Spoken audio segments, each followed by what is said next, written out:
पहुंचने का इंतजार।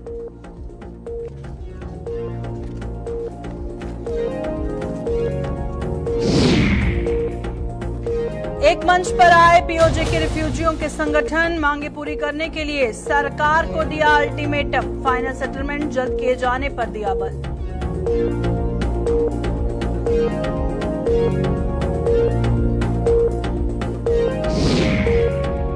पांचवें शारदीय नवरात्रि पर मंदिरों में उमड़ा श्रद्धा का सैलाब, माता के 5वें स्वरूप मां स्कंद माता की हो रही आराधना। जम्मू सहित संभाग के अन्य जिलों के मंदिरों में भारी भीड़।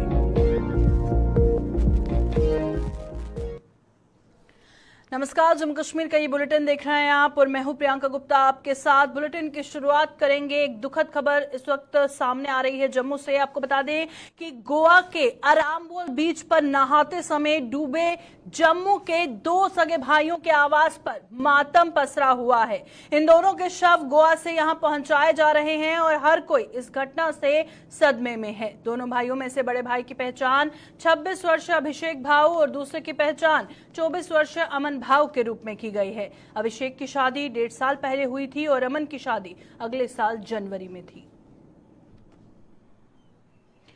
तो फिलहाल आप तस्वीरें देख रहे हैं कि किस तरह से इन दोनों भाइयों के घर में मातम पसरा हुआ है। घर वालों का रो रो कर बुरा हाल है। चलिए रुक करते हैं, जम्मू से हमारी संवाददाता शिल्पा शर्मा ज्वाइन कर चुकी हैं। शिल्पा, तस्वीरें इनके घर से हम देख रहे हैं, हमारे दर्शकों को हम दिखा रहे हैं, जहां पर पूरी तरह से मातम पसरा हुआ है। और बताइएगा किन हालातों में इन 2 सगे भाइयों की मौत वाकया हुई है। देखिए, जिस तरीके से इनका नाम मैं बताते चलूं, अभिषेक और अमन। अभिषेक की उम्र 34 है और साथ ही साथ अमन की उम्र जो है वो 28 साल बताई जा रही है। ये तो भाई एक ही परिवार के हैं और जिस तरीके से अपने दोस्त के साथ जो है वो गोवा घूमने के लिए जाते हैं, यानी कि पहले से ही प्लान किया हुआ था कि दोस्त के साथ जो है वो गोवा घूमने के लिए जाएंगे। और जब ये गोवा पहुंचते हैं तो अचानक वहां पर यानी कि अमन जो इनका छोटा भाई है वो बीच पर जाता है नहाने के लिए। सुबह सवेरे की वारदात है और करीब जो है वो नहाने के लिए छोटा भाई जो है वो जाता है, जहाँ पर अमन जो है वो डूबते हुए जो है वो अभिषेक को दिखता है। यानी कि अमन जो है वो डूब रहा था और अभिषेक यानी बड़ा भाई उसको बचाने की पूरी कोशिश करता है, जिसके चलते वो भी पीछे से जो है वो कूद जाता है। लेकिन दोनों भाई अपनी जिंदगी जो है वो गवा गए। जहाँ पर गोवा की बात करें तो वहां पर दोस्त भी वहां पर मौजूद थे, बचाने की पूरी कोशिश की गई, लेकिन एक ही परिवार के 2 भाई जिन्होंने अपनी जान गंवा दी। और इस समय परिवार में जो है वो मातम छाया हुआ है। और जिस तरीके से बात करें परिवार की तो इनमें यानी कि इनके सिर्फ 2 ही बच्चे थे। यानी कि पिता की बात करें तो पिता का ये साफ तौर पर कहना है कि हमारे सिर्फ 2 ही बच्चे थे, तो आखिरकार हम किस प्रकार से जिए। क्योंकि कई बार ऐसे हादसे जो है वो देखने को मिलते हैं, बीच में जो है कई सारे ऐसे हादसे जो है वो देखने को मिलते हैं, जिसके चलते परिवार की बात करें तो परिवार इस समय काफी सदमे में है। और शव जो है वो शाम के समय जम्मू जो है वो पहुंचेगा और जम्मू के शिवनगर से ये वारदात जो है वो पेश आई है। बिल्कुल, वहीं पर आपने घर वालों से बातचीत की, किसी तरह की कोई लापरवाही जो आप शेयर करना चाहती हैं ताकि जो इनके साथ हुआ वो किसी और के साथ ना हो? देखिए, इनकी बात करें तो इनके परिवारजनों का ये कहना है कि दोनों जो है वो बाहर स्टेट में जो आउट ऑफ स्टेट जो है वो काम करते थे। एक पूना काम करता था और छोटा बेटा जो है वो पूना काम करता था और बड़ा बेटा जो है वो गुड़गांव काम करता था।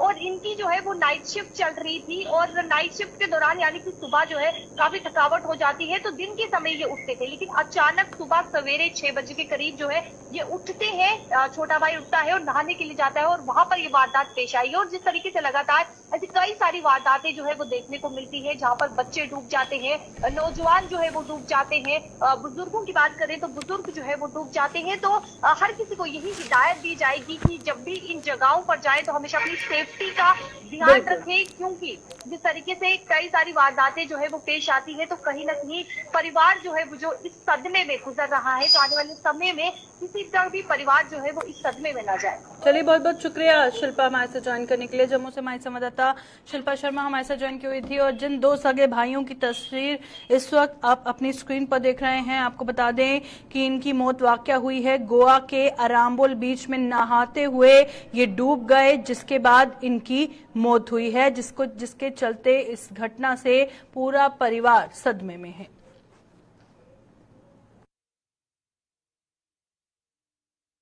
पीओजे के रिफ्यूजियों के सभी संगठनों ने एक मंच पर इकट्ठे होकर अपनी मांगों को लेकर संघर्ष करने का ऐलान किया है। इन रिफ्यूजियों ने सरकार को अल्टीमेटम दिया है कि ये उनकी आखिरी चेतावनी है। फाइन सेटलमेंट की प्रक्रिया जल्द शुरू होनी चाहिए। और रिफ्यूजियों के संगठनों के संयोजक जेएस सूदन ने जम्मू में आज एक प्रेस कॉन्फ्रेंस के दौरान सरकार को ये चेतावनी दी। क्या कुछ कहना था उनका, आइए आपको दिखाते हैं। के एक इकट्ठा संघर्ष करते हैं, एक इकट्ठा ज्वाइंट प्लेटफॉर्म पुट अप करते हैं ताकि गवर्नमेंट पर प्रेशर डालें कि सरकार के भाई 70 साल 76 साल हो गए हैं, ये हमारा आखिरी अल्टीमेटम है कि हमारी प्रॉब्लम सॉल्व करो, हमें फाइनली सेटलमेंट करो जैसे कि आपकी दुनिया में होती है। अभी आपको वैसे कहने की बात तो नहीं है, लेकिन हम कह रहे हैं कि इस देश में दो कानून चल रहे हैं, एक हमारे लिए एक किसी और के लिए। जिसको फेवर करना है उसके लिए अलग कानून, जिसको डिस्क्रिमिनेट करना है उसके लिए अलग कानून। हमारे लिए अलग कानून क्यों है?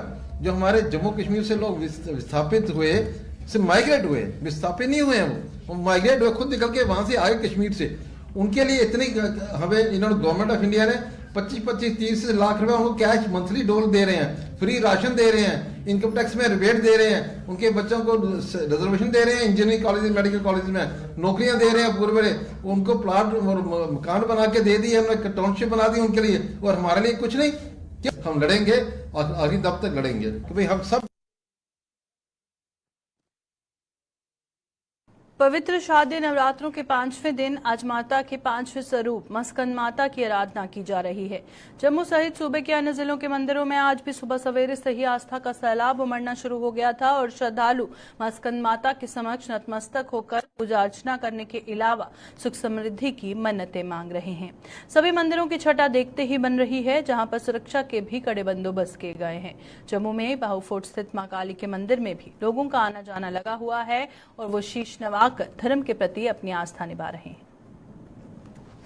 दुख मिटाने वाली भगवती, सभी इच्छाओं को पूर्ण करने वाली स्कंद माता आज पंचम नवरात्र में पूजी जाती है। इनके विग्रह में भगवान स्कंद बाल रूप में गोद में विराजमान है। इनकी 4 भुजाएं हैं। बाईं तरफ की ऊपर वाली बाजू में स्कंद को गोद में पकड़े हुए यह कमल के आसन पर विराजमान रहती हैं, इसीलिए इन्हें पद्मा माता भी कहा जाता है। स्कंद माता आप सभी भक्तों का कल्याण करे। आज 5 कन्याओं का पूजन कर जब तब होम कर मां भगवती का आशीर्वाद प्रदान करे। जय माता दी। माता रानी सभी की मनोकामनाएं पूरी करती है। आज 5वां नवरात्र है और भगवती की अपार कृपा से मां भगवती के चरणों में जो भी श्रद्धा लेकर के आता है वह श्रद्धाएं जो है वो पूरी होती हैं। जय माता दी। जय जो है वो माता रानी सबकी मनोकामना पूरी करती ही है और देश का कल्याण के लिए देश जो है उन्नति की तरफ चले, प्रकृति की तरफ चले और जितना ज़्यादा हो सके बढ़ चढ़ करके लोग आ रहे हैं, दर्शन अपनी मुरादें पूरी कर रहे हैं। सबसे पहले जय माता दी। मेरी तरफ से सब जो भक्तजन जो इधर दर्शन करने आ रहे हैं, सबकी इधर बाबे वाली माता सबकी इधर मुरादें पूरी करती है और हम सबसे यही कहेंगे इधर बढ़ चढ़ के हिस्सा ले और माता रानी की और ज़्यादा रौनक बढ़ाए। सबकी अपनी अपनी मनोकामना रहती है, किसी का मतलब पढ़ने में, किसी को कोई नौकरी बारे में, किसी कोई दर्शन, जिसने नवरात्रे रखे हैं, सबकी अलग अलग अपनी मनोकामना होती है। देश के लिए यही मांगना चाहते हैं अमन और शांति से हमारा देश रहे और शांतिपूर्वक हमारा देश रहे। सबसे पहले नवरात्रों में यही चीज़ मानते जाते हैं कि हमारा देश में शांति बने रहे। आयकर विभाग द्वारा शोपियां में जिला प्रशासन के सहयोग से कार्यक्रम का आयोजन किया गया, जिसमें आयकर से संबंधित जागरूकता फैलाई गई और विभाग के श्रीनगर से डिप्टी कमिश्नर शकील अहमद गनई की अगुवाई से में अधिकारियों ने स्थानीय आयकर दाताओं के अलावा जिले के सरकारी मुलाजिमों को आयकर के विभिन्न प्रावधानों की जानकारी भी दी। इसके अलावा सरकारी मुलाजिमों को टीडीएस की अहमियत और समय पर टीडीएस रिटर्न की जानकारी भी दी गई। शकील अहमद गनई ने बताया कि समय पर आयकर का भुगतान राष्ट्र की तरक्की में अहम भूमिका निभाता है और हर आयकर दाता को इसमें योगदान देने की जरूरत है। शोपियां के डीसी फजलुल हसीब सहित जिला प्रशासन के अन्य अधिकारी भी इस मौके पर मौजूद रहे।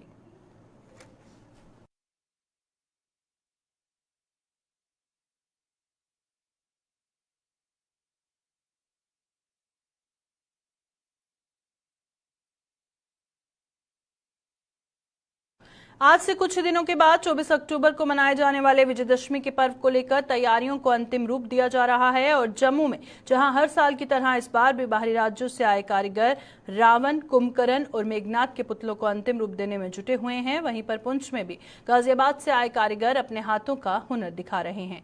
पुंछ में भी रावण दहन के लिए पुतलों का निर्माण किया जा रहा है और जिले के मेंढर इलाके में भी यहीं से रावण, कुंभकर्ण और मेघनाथ के पुतले भेजे जाएंगे। पिछले कई सालों से चल रही परंपरा आज भी पुंछ में जीवित है। आपको बता दें कि पिछले कई सालों से पुंछ जिले में रामलीला होती है और आपको बता दें कि रामलीला के आखिरी दिन पुंछ के अंदर जो है रावण का वध जो है वो किया जाता है और पुंछ के अंदर रावण का देह संस्कार जो है वो किया जाता है।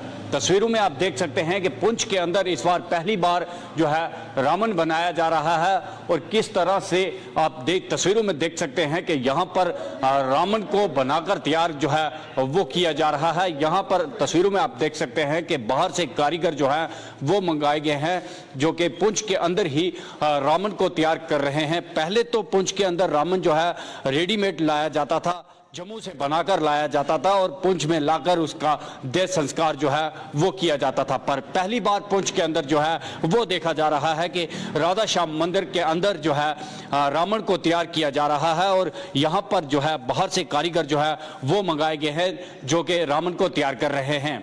तस्वीरों में आप देख सकते हैं रावण, मेघनाथ और कुंभकर्ण का पुतला जो है वो बनाया जा रहा है। आपको बता दें कि जिस तरह से मेंढर के अंदर और उसके बाद पुंछ के अंदर जो है इस बार रावण जो है वो तैयार किया गया है। तस्वीरों में आप देख सकते हैं कि उस तरफ भी रावण जो है उसे तैयार किया जा रहा है और आप तस्वीरों में देख सकते हैं 6 से 7 लोग हैं जो इस जो रावण का पुतला है, मेघनाथ का और कुंभकर्ण का पुतला है वो बना रहे हैं। और आपको बता दें कि इस बार सनातन धर्म सभा ने पुंछ के अंदर ही रावण तैयार करने के लिए कोशिश की और देखा भी जा रहा है कि रावण जो है यहाँ पर बनाया जा रहा है। पहली बार पुंछ के अंदर हम देख रहे हैं कि रावण का पुतला जो है वो बनाया जा रहा है। बाहर से कारीगर जो है वो मंगाए गए हैं और आधे से ज़्यादा रावण जो है वो तैयार हो चुका है।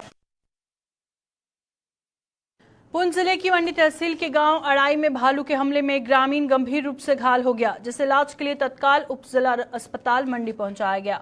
वहां प्राथमिक उपचार के बाद उसे पुंछ के राजा सुखदेव सिंह जिला अस्पताल पहुंचाया गया और वहां से भी उसे जीएमसी राजौरी रेफर कर दिया गया।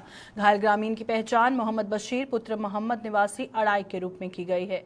इस घटना को लेकर स्थानीय लोगों में भारी रोष है और उनके मुताबिक इससे पहले भी जंगली जानवर कई बार लोगों को निशाना बना चुके हैं, लेकिन वन्य जीव विभाग इन घटनाओं को लेकर बिल्कुल भी गंभीर नहीं है।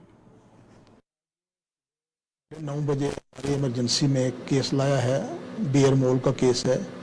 ये अड़ाई का रहने वाला है, मोहम्मद बशीर साना ममदा नाम है इसका। तो रीच ने इसका पूरा फेस जो है उसको इन्वॉल्व किया और खासकर उसका नोज जो है उसको उसने डिफॉर्म कर दिया ऑलमोस्ट। यहाँ पर फर्स्ट एड दी है हमारे स्टाफ ने। उसके बाद डॉक्टर ने नासो समझा कि ये फेस का मसला है, कहीं कल परमानेंट डिसफिगरमेंट ना हो जाए, तो उसको रेफर किया राजौरी के लिए कि वहाँ पर स्पेशलाइज सर्विसेज जो है उसकी हो जाए। हो सकता है उसको कॉस्मेटिक सर्जरी वगैरह करनी पड़े, तो इसलिए भेजा गया है। कानून निकलिया सवेरे सवेरे बाहर मुंह धोने वास्ते बाथरूम ने नाल ही पिछू हमला किया रिश ने ते उसको जख्मी कर छड़िया।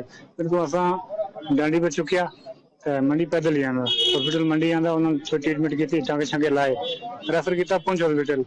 इधरों में इन्हें टांगे छांगे लाए, पट्टी शट्टी की थी, उसके बाद राजौरी भेज छड़िया।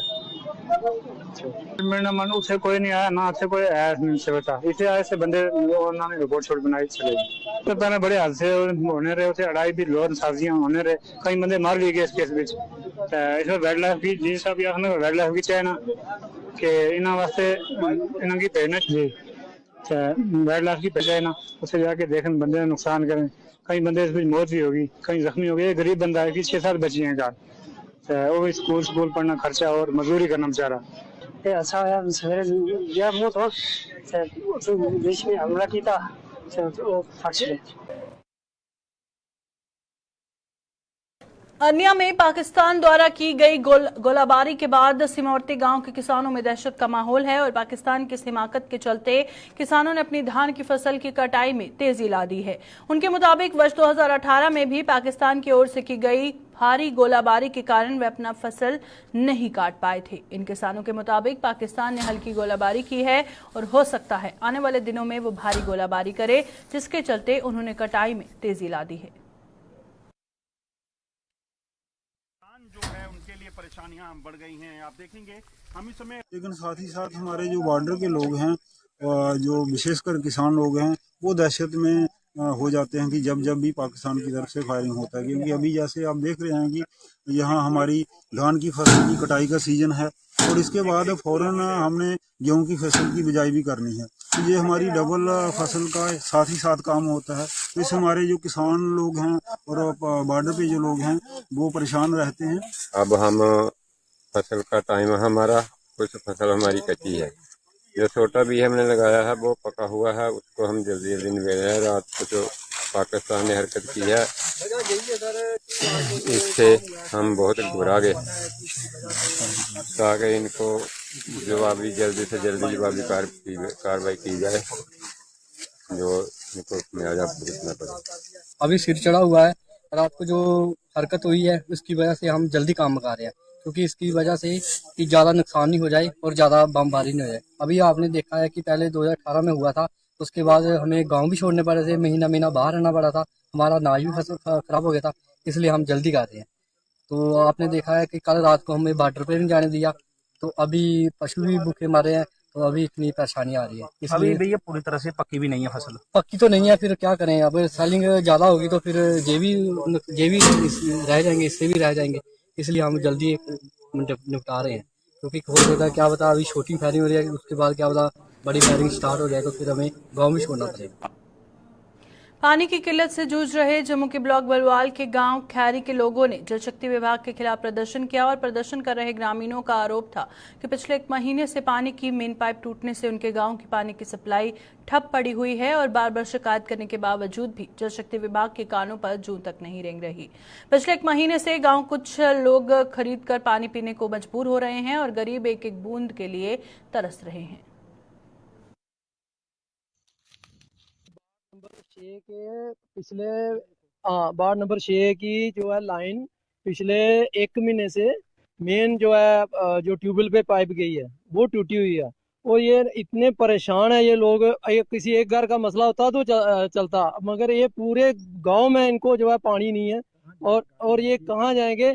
और गाड़ी मतलब अपनी पेमेंट से अभी आपने देखा आपके सामने ट्रैक्टर जा रहा, ऐसे पेमेंट मंगवा के पानी पी रहे हैं और यहाँ कोई सुनवाई नहीं है। कई दिनों से इन्होंने यहाँ हर किसी को बोल रहे हैं कि पानी नहीं है, पानी नहीं है। ये बोलते हैं कि कोई सुनवाई नहीं हो रही, कहीं कोई पूछ नहीं रहा इनको ना, और बोलते हैं डिपार्टमेंट में पैसे नहीं है। मुझे कोई समझ नहीं आ रही है कि ये मेन पाइप टूटी हुई है, अगर उसके लिए पैसे नहीं है, किसी इंडिविजुअल का पर्सनल मसला हो तो बात अलग है।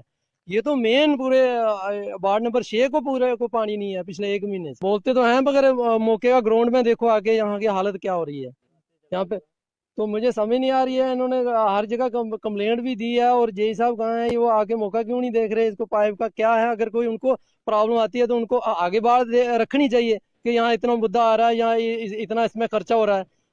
वो चीजें आगे अपने पास क्यों नहीं, इन्होंने अभी तक ना तो उसका विजिट किया, ना उसको देखा, ना कोई समस्या कोई बताई गई या क्यों नहीं ये पाइप ठीक हो सकती। हम खैरी के रहने वाले हैं।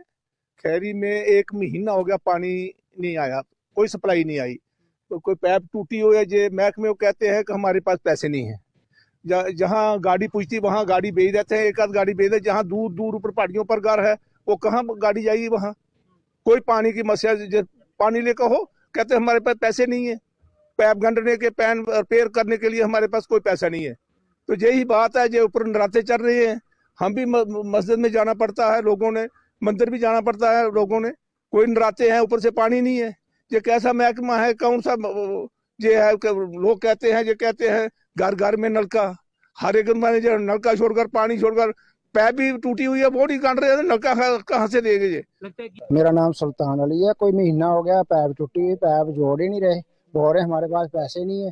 पैसे नहीं है तो फिर ये डिप्टी क्यों दे रहे हैं इधर, ठीक है ना।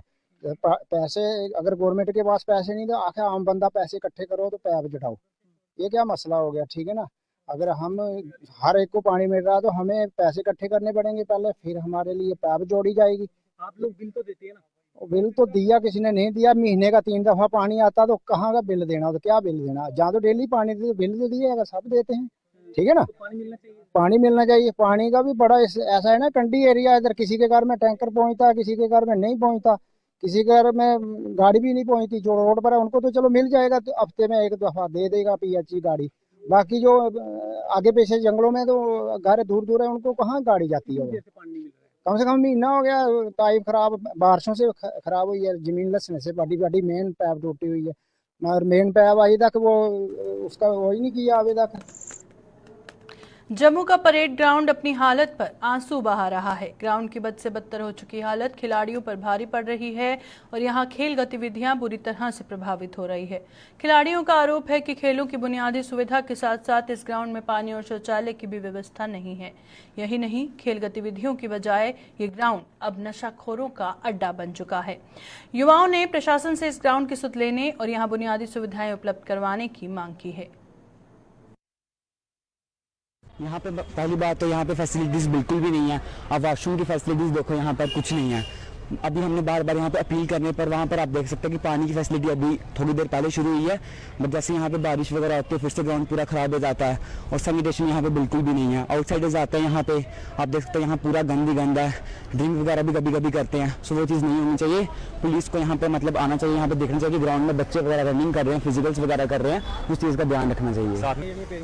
हाँ, यहाँ पे कुछ भी नहीं, आप देख सकते हैं यहाँ पे ना तो सैनिटेशन है ना तो कुछ है, वॉशरूम्स पूरे गंदे पड़े हुए हैं और साथ ही में स्कूल है यहाँ पे, तो बच्चे मैक्सिमम टाइम देख रहा था कि क्लासेस बंद करके इधर ही घूम रहे होते हैं, उस चीज़ पे भी ध्यान देना चाहिए। ये यहाँ कोना हो गया, ये कोना हो गया। यहाँ पर पुलिस को एक चीज़, यहाँ PCR हमारे पुलिस लाइन साथ में ही है, इनको यहाँ पर ये चीज़ देखनी चाहिए कि यहाँ पर वो जो भी है नशे करते हैं, चर्च करते हैं, वो चीज़ मेन है यहाँ पर देखनी चाहिए। और ग्राउंड की बात रही कि एक चीज़ और क्या बोलते हैं यहाँ पर, जैसे ये हमारा बाथरूम हो गया, कुछ हो गया, मतलब ये चीज़ प्रोवाइड करनी चाहिए कि जैसे यहाँ पर लोग टॉयलेट करते हैं, कुछ भी करते हैं तो खुले में यहाँ पर कर लेते हैं, मतलब उनको यहाँ पर एक जो ये बाथरूम बना हुआ है इसको प्रोवाइड करना चाहिए, खोलना चाहिए कि सब यहाँ पर आके जा सके, ताकि जो स्वच्छ भारत यहाँ जैसे हमारा चलाया हुआ है तो वहाँ पर वो भी उपयोग हो कि यहाँ पर कि टॉयलेट बनाए, वहाँ पर सब जाए। और साथ में जैसे अभी बात की थी दशहरा की बात की थी कि अगर देखो आप दशहरा का फेस्टिवल तो हमारे हिंदुओं में मनाना चाहिए, बिल्कुल मनाना चाहिए, आप यहाँ पर मनाओ। पर ये बात है यहाँ पर ग्राउंड में बच्चे खेलते हैं, हम रनिंग करते हैं, कुछ भी करते हैं, यहाँ पर आप जो भी करना है करो, उसका ये है मेंटेनेंस। उसके बाद जो भी चीज़ आपने खोदा है, जो भी कुछ किया है वो जल्दी से जल्दी ठीक कर दिया जाए, तो यही कहना चाहता हूँ, बाकी कुछ ये म्यूनसिपलिटी के अंदर आती है। ये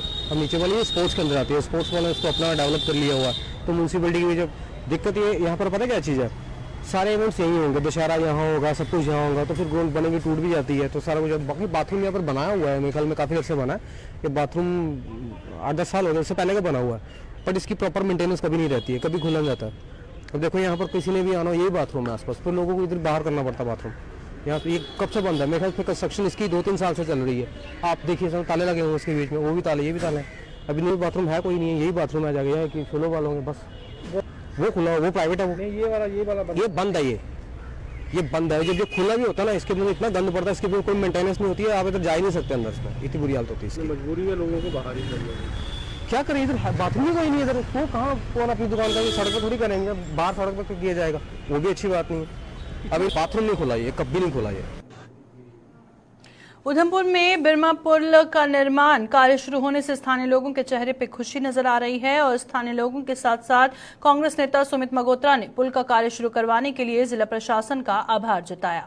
उन्होंने बताया कि क्षतिग्रस्त हुए इस पुल के निर्माण को लेकर कांग्रेस द्वारा लगातार धरने प्रदर्शन किए गए थे और अब प्रशासन ने इस पुल का निर्माण कार्य शुरू करवा दिया है, जिससे हर किसी ने राहत की सांस ली है। 2 सालों से उधमपुर की लाइफलाइन कहे जाने वाला बिरमा ब्रिज टूटा पड़ा था, जिसको लेकर के हमने 7-8 महीने पहले भी यहाँ पे प्रदर्शन भी किया, स्थानीय लोगों के साथ मिलके, दुकानदारों से मिलके प्रदर्शन किया और गुहार लगाई कि बिरमा ब्रिज जो कि जब टूटा था तो सरकार व प्रशासन ने कहा था कि हफ्ते 10 दिन में काम शुरू होगा और 1 साल में नया पुल बनेगा। जब नहीं बना, हमने यहाँ पे प्रदर्शन किया और काम शुरू हुआ, लेकिन बड़े अफसोस की बात है कि 2 बार काम शुरू हुआ, 2 बार बंद हुआ, जिसके चलते हमने 1 हफ्ता पहले प्रेस वार्ता करके प्रशासन के आगे रिक्वेस्ट की थी और कहा था कि अगर नहीं हुआ, लोगों ने यहाँ पे मन बनाया था ये जबरदस्त तरीके से प्रदर्शन करेंगे अगर पुल का काम शुरू नहीं किया गया। हमें आज बड़ी खुशी है, स्थानीय लोगों में काफ़ी एक खुशी है कि हमने प्रेस कॉन्फ्रेंस की और दूसरे दिन ही काम शुरू हो गया। इसका मैं कहूँगा कि अगर किसी को श्रेय जाता है जिला प्रशासन, जिन्होंने हमारी बात आगे पहुँचाई, और जो नव नियुक्त यहाँ पे डिप्टी कमिश्नर आई हैं सलोनी राय जी, उन्होंने मुझे लगता है काफ़ी इनिशिएटिव लिया इसमें और पुल का निर्माण कार्य शुरू करवाया। और इस मौके पे ज़्यादा कुछ ना कहते हुए मैं जिला प्रशासन का धन्यवाद करता हूँ। अभी के बुलेटिन में फिलहाल इतना ही, दीजिए इजाजत, नमस्कार।